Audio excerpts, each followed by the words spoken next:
pledge allegiance to the flag of the United States of America and to the republic for which it stands, one nation, under God, indivisible, with liberty and justice for all. Again, good afternoon and welcome to the special board meeting. Couple things that we'll go over. First of all, I'll call a roll call of the commissioners. Commissioner Pohlmeyer. Present. Commissioner Schmansky. Present. Commissioner Wright. Present. Commissioner Kruger. Present. Commissioner Nagel is present. Before we move into some agenda items, I'd like to turn it over to Hannah to go over some of our logistics regarding the meeting today.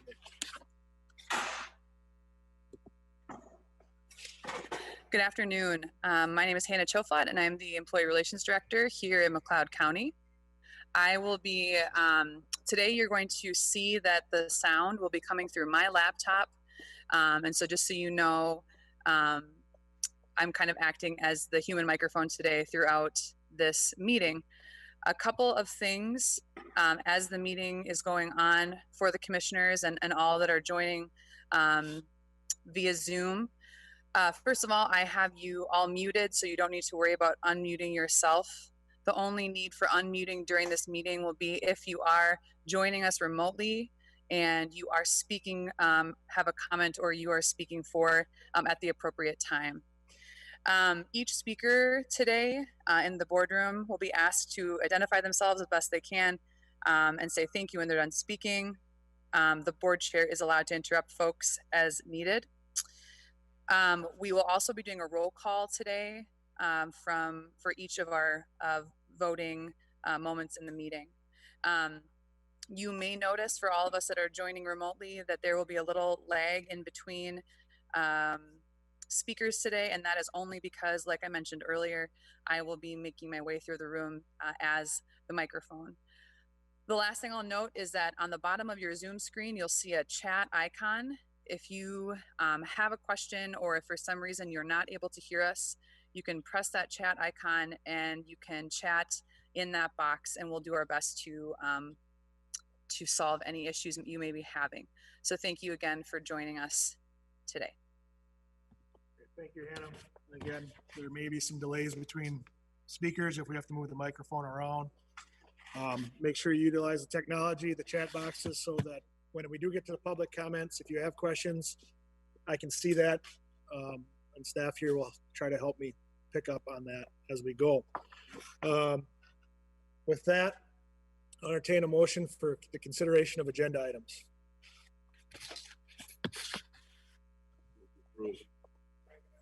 Commissioner Wright, second by Commissioner Kruger. Continue to do roll call votes. Commissioner Pohlmeyer? Yes. Commissioner Schmansky? Yes. Commissioner Wright? Yes. Commissioner Kruger? Yes. Commissioner Nagel is yes. Agenda passes 5-0. All right.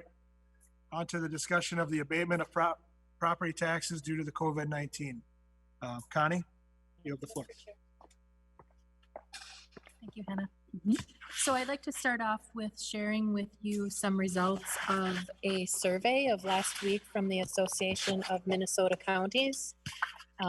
They had a few questions. If you could, not only for the, and I'm sorry, I know you have a soft voice, but not only for the Zoom people, but commissioners, if you can speak up as well.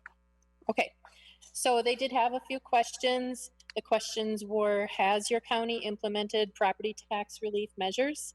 And out of the 87 Minnesota counties, 17 said yes, which is approximately 20%. No were 56 counties, 65%, and unknown was 13 at 15%. The follow-up question to that was, if yes, what is the property tax relief measure? 5 counties went down the road of reduced penalties. 3 counties delayed penalties for those owing a certain dollar amount. 2 counties implemented a targeted waiver for specific property types, and 8 counties delayed penalties until July 15th.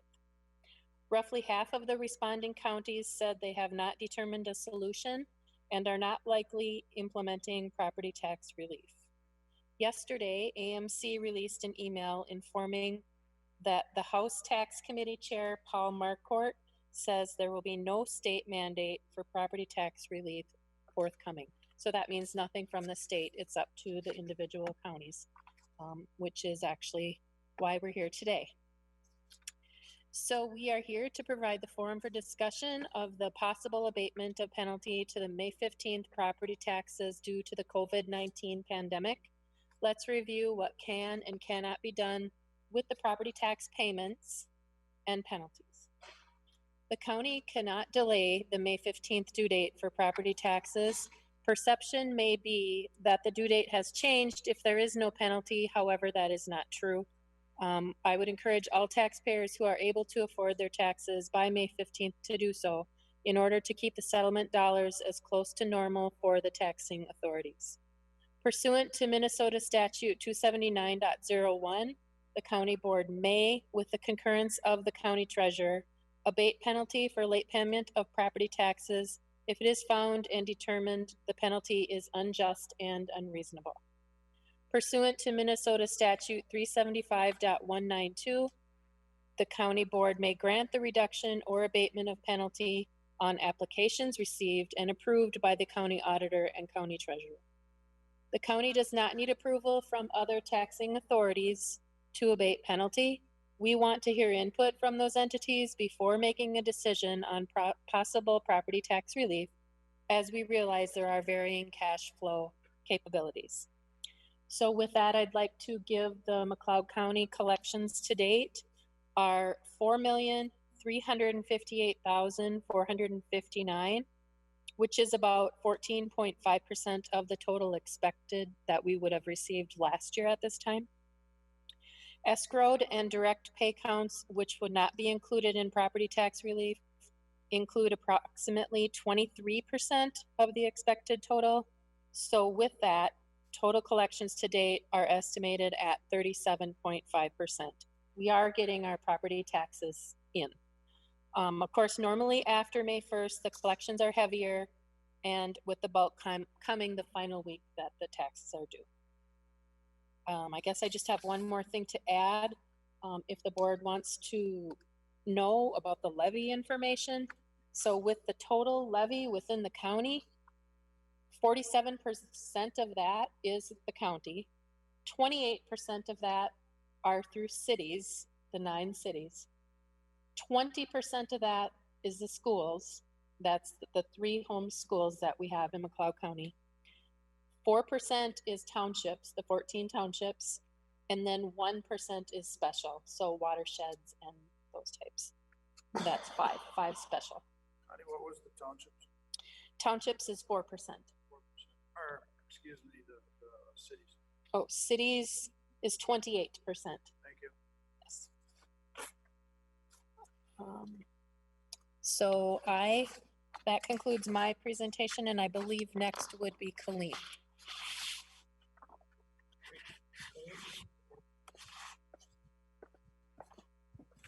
Hold on a second.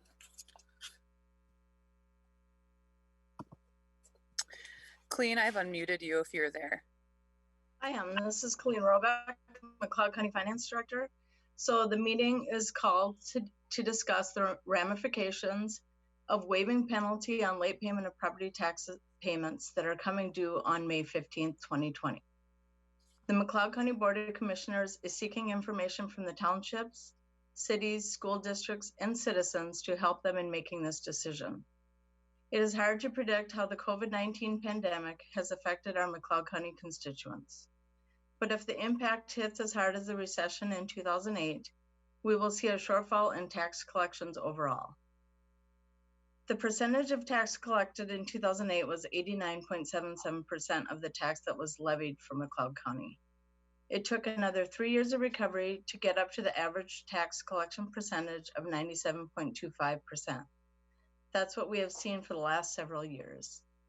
So at this time, I would ask to open it up for discussion. Thank you. All right. What I'm going to do in an effort to stay organized here, I'm going to look at the commissioners. Do the commissioners have any questions for Connie or Colleen right now? Also, I just want to remind the public that this is not a truth and taxation hearing. It is not a board of adjustments. If you have questions about individual parcels, we can put you in touch with our assessor's office. But that won't be discussed today. So is there anyone from the? Yes.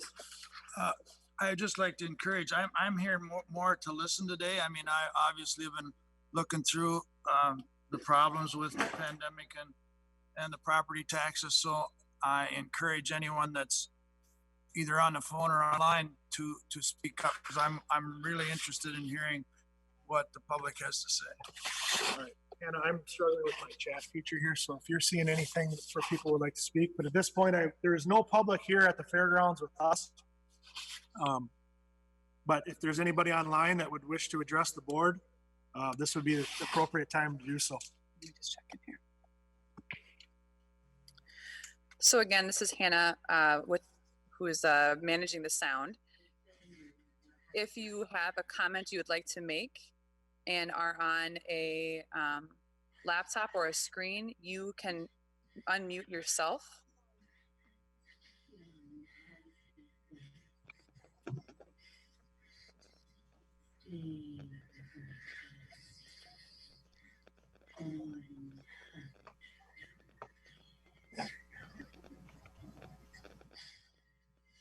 Hold on a second, guys.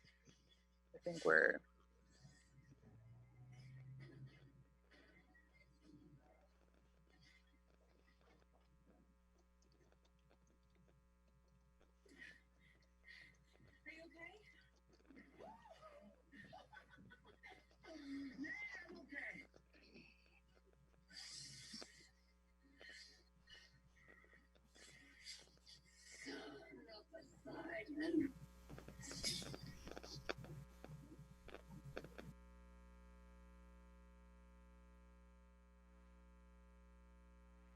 Okay. Michelle Sander, would you like to comment?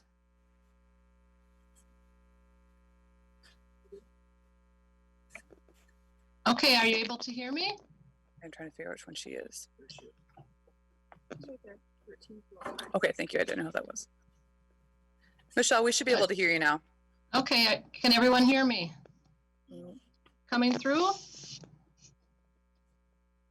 Oh, hold on. Hold on. Sorry, Michelle, go ahead. Okay, can you hear me now? There you go. Yes, thank you for your Okay. patience. All right, Michelle Sander here, business manager at Glencoe Silver Lake Schools. And I would just like to provide a couple comments from the GSL school perspective and the finances and the effect that this would have on the GSL budget. For any delay in payments for the May 15 payment would drastically affect our cash flow and having to look at possibly borrowing. I don't have an exact number, but roughly our levy dollars that would come into us the first part of June to the middle of June would be about $2 million. And at this late of game, if we would have to look at borrowing money, we would not have enough time to get that in place. Normally, if a school district needs to go out and borrow money, which we call tax anticipation borrowing, the first that the application is due from the timelines I've seen is June 15th. We would not receive that money until September. So it is quite a process for schools to be able to get everything passed by our boards, get the resolutions passed, and for us to get the money. So I see that as a big impact. It would affect our cash flow. Right now, the investments that I'd have to try to pull them out, any investments that we'd have to make up for that $2 million, which would then, if we'd have to pay penalties if I have to pull any money out of our investments to cover that. And going forward, if we'd have to borrow against that, of course, we'd have to pay interest on that as well. So there is a concern from the GSL school district regarding the impact it would have on us as a cash flow basis. Thank you. Thank you. Excellent points. Anyone else online wish to address the board?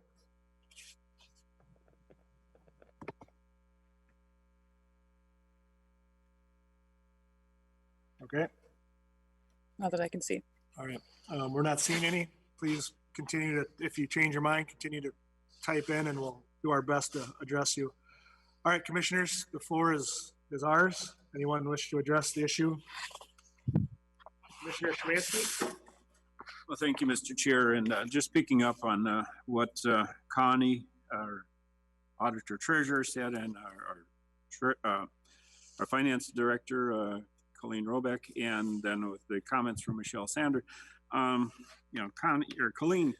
kind of pointed out in the last recession, there was about a certain drop off in collections of taxes. So even with, $2 million anticipated at GSL school, but if we collect 90% of the taxes on time, that still leaves them with a shortfall of about $200,000. And if I could ask Connie the question, if we are paying the local units of government, we're paying them based on the actual revenue collected. We're not paying them on anticipated revenue. Is that correct?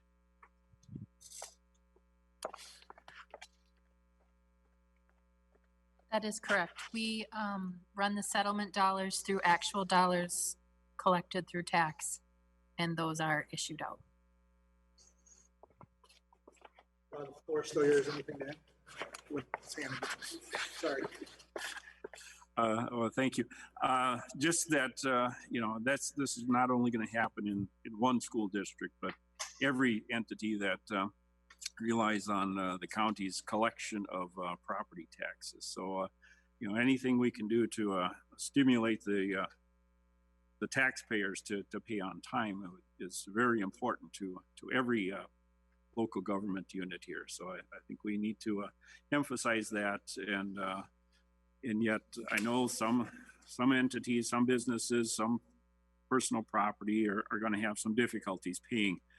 So let's talk about, how we can help ease the pain for both the local units of government and for the property taxpayers. I look forward to that discussion.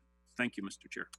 Commissioner Colmeyer, since the mic's there, anything about that? Yes, I would probably just reiterate what I said at the board meeting the other day. I've talked to a few other people, and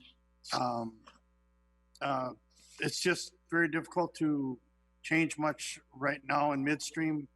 I still think we need to probably at this point in time do like about half the counties in the state of Minnesota are doing, and probably do nothing at this point and keep our reserves and everything else for the second half of the year, when we don't know how long it's going to take some of these businesses, some of these people to ramp back up to be able to continue operating, and we may have more problems then than we do now. So I would just reiterate it that way. Thank you. Commissioner Wright? I think there's been some great points brought out. For myself, today was about just having a meeting so that we can hear input from the other ones that are definitely involved in the cash flow of the county taxes. That would be the townships, cities, school districts. So far, we've heard from GSL. If there's anybody else out there that wants their points to be heard, I'd highly recommend that they get their comments in today. This is definitely a pretty big decision that's in front of us. But the first step was to have this meeting so that we can hear what others are thinking, what the impact is going to be. The trend from the last recessionary period shows that we're definitely going to have a decrease in those that pay. And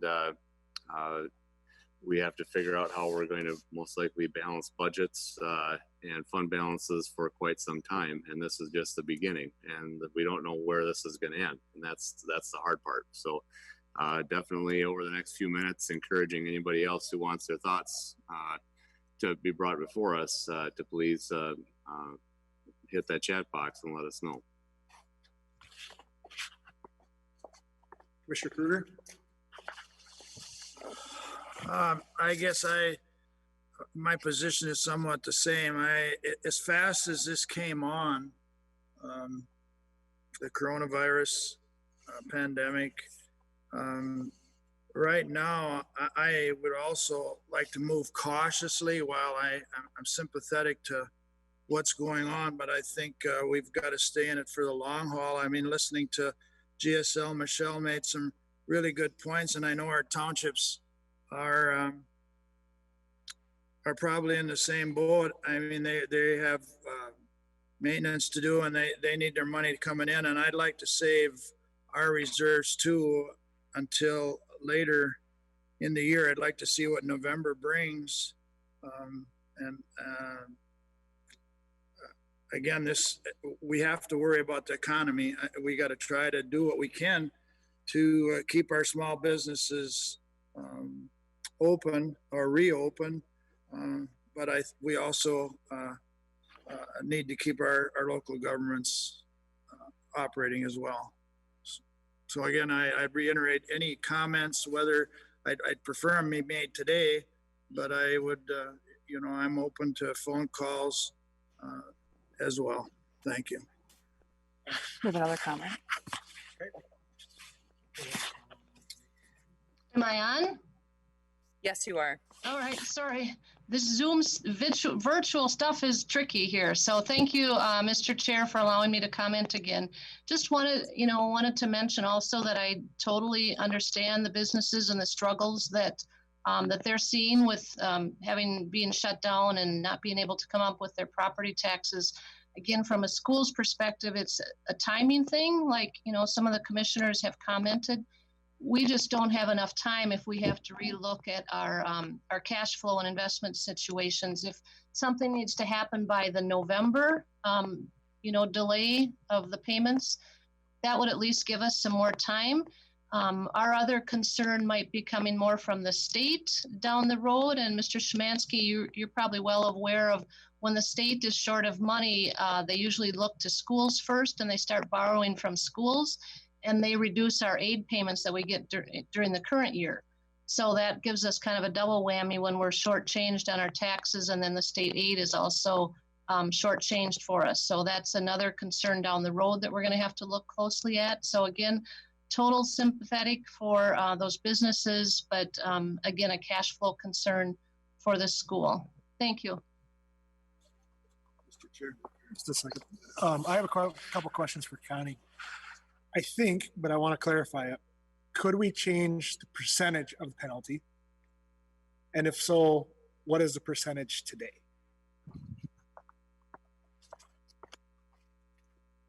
So you are allowed to reduce the penalties according to the 375 statute. And let me grab the penalties. While you look, I think Commissioner Kruger had a comment. Okay. I also, Mr. Chair, thank you. I also have a question for Connie. I forgot to, I had it on my notes here. We also are collecting for our ditches, and we've in the last few years we've increased maintenance and redeterminations and whatnot. We've got contractors working. Our property taxes also, when they go out there, the ditch assessments are on there, and we've got contractors working that are also need to get paid. So that falls in line. I don't know what that impact is if we have to go into our reserves to pay them. I don't know if Connie has an idea of what they might be, but I'd like a comment on that also. Okay, so I guess Connie, in the time we understand a couple questions, the percentage or the of that, and then Doug's regarding the ditches.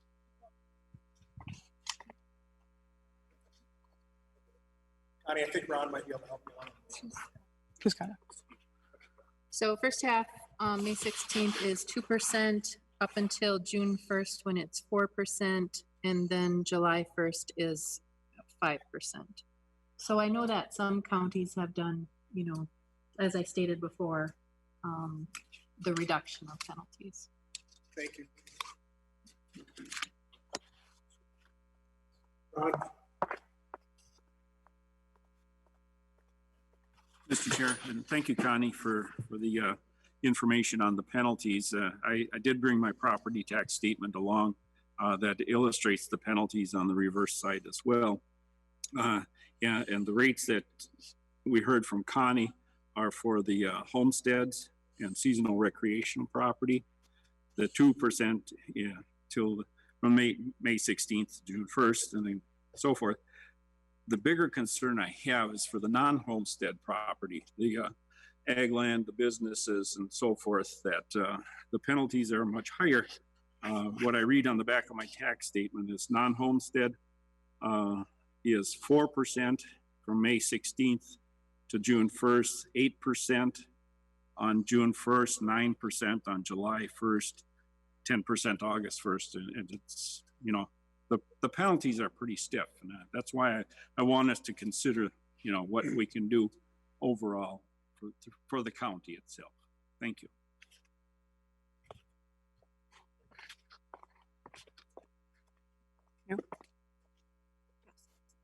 So I just want to note that the late payment schedule can be found on our county website under property tax information penalties for the full schedule that Commissioner Szymanski is referring to. There's a graph. There is a graph there with all of the different penalty percentages to reference. Do something else? No? No. All right. Connie, you're good. All right. Any other commissioners wish to address the topic? I think our options are in front of us. We can do nothing. We can change the penalty.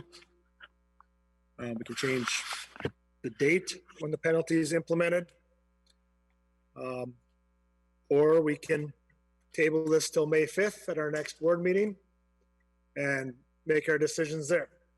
So, but that would be obviously the last time we would have to make that decision. So with that, I'm not 100% sure how to proceed, but I don't want to be too pushy, but we do need to move forward with some sort of idea. Commissioner Szymanski? Well, thank you, Mr. Chair. And this isn't a topic that we approach lightly. And it's been a topic ever since the governor announced the emergency declarations a month and a half ago. I've been considering this, and today I would like to make the motion that McLeod County would proceed with property taxes due on May 15th as normal, but that the penalties associated with late payments would be cut in half, or in other words, reducing the penalties by 50% going forward for May 15th, only to affect the first half property tax payments of 2020. Any penalties with second half payments or subsequent years would remain according to the original schedule. All right. Motion by Commissioner Szymanski. Is there a second? I'll second that. Mr. Chair, I'll second the motion. I think it has good intentions. It does not change that date, which I think the date is important, but it is the penalties. I feel that there's a place for counties to recognize that there's perhaps a need for some leniency, and hopefully individuals that are able to pay and are able to kind of weather the storm of what this pandemic is doing to everybody. They're able to do their, pay their property taxes on time. But for those that are not, I think that the reduction in penalties is probably the best that we can do at this point. And I have a feeling that we'll be re-evaluating this down the road, but it needs to be understood that this is for that spring payment only at the same time. All right. Second by Commissioner Wright. Connie, do you have any questions or anything that should be clarified in the motion, or Mike? You do, okay. So I don't believe that you mentioned the classification. I think you should say if this is impacting across the board all classifications of property, which I believe is your intent. And then I believe you also have to have a date that this ends. So say as of, July 1st or August 1st, all penalties go back to the regular penalty schedule per MS 279.01. Okay. Mr. Young. Mr. Chairman, one additional item is that you may wish to amend your motion to exclude properties where there is an escrow situation where a bank is collecting the payments on a monthly basis and then remitting them. That's up to your discretion.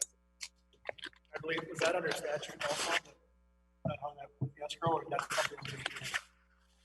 If it's a part of your motion, that's what the auditor treasurer will implement. All right, so without trying to make this overly complicated, Commissioner Schwanz. Mr. Chair, I would so amend my motion, as stated by our worthy county attorney, that escrow accounts would not be benefited or allowed to benefit from this reduction in penalty. It would be only the cash payment of property taxes, not escrow accounts. While I have you there, are you willing to put a date? I think the classification is clear, but were you willing to put the date? And I would suggest August 1st on there. Just cut off. Mr. Chair, I think we need a date. I think I want to offer October 1st as the date. Again, because it's going to take some months for those that are having financial difficulty to catch up to make their payment. So I would amend my motion to have an end date of October 1st on this reduction of penalty. And adding the language regarding the escrow. And adding the language of not applied to escrow accounts. Commissioner Wright, are you okay with that? Yeah, my second goes along with that. All right. All right, commissioners, any discussion? So why you see me smiling on camera is Hannah has been it's not taking light of the time. We're giving Hannah her steps in today. And I would support this. I think this is a good first step that we can do as a county to help some of those in the dire need. I don't know what else we could do at this point, and I think this should help and make sure that the payments go out to the township, school districts, and cities as normally as possible. So thank you. Any further discussion? Hearing none, we'll proceed to vote. Commissioner Polmeyer? Yes. Commissioner Szymanski? Yes. Commissioner Wright? Yes. Commissioner Kruger? Yes. Commissioner Nagels, yes. Motion carries 5-0. Open forum. No one is here with us. Anyone online wish to address the board? Press relations. Anyone online wish to ask any questions? I don't see any comments at this time. All right. Looking for a motion to recess to our next board meeting on May 5th, 2020 at 9 a.m. at the courthouse boardroom in Glencoe. Due to social distancing guidelines related to COVID-19 pandemic, attendance at the board meeting is not encouraged in person, but allowed. Zoom call-in and participation information will be available on the agenda, and the meeting will be broadcast on HCVN for those who wish to participate from a distance. Zoom is a video and phone conferencing platform provided. There will be a chat function within the Zoom call if you are participating using your computer or tablet for members of the public to participate in the open forum. Kruger moves to recess till May 5th. Motion by Commissioner Kruger. Second. Second by Commissioner Polmeyer. Commissioner Polmeyer. Yes. Commissioner Szymanski. Yes. Commissioner Wright. Yes. Commissioner Kruger. Yes. Commissioner Nagels, yes. Motion carries 5-0. Thank you, everyone.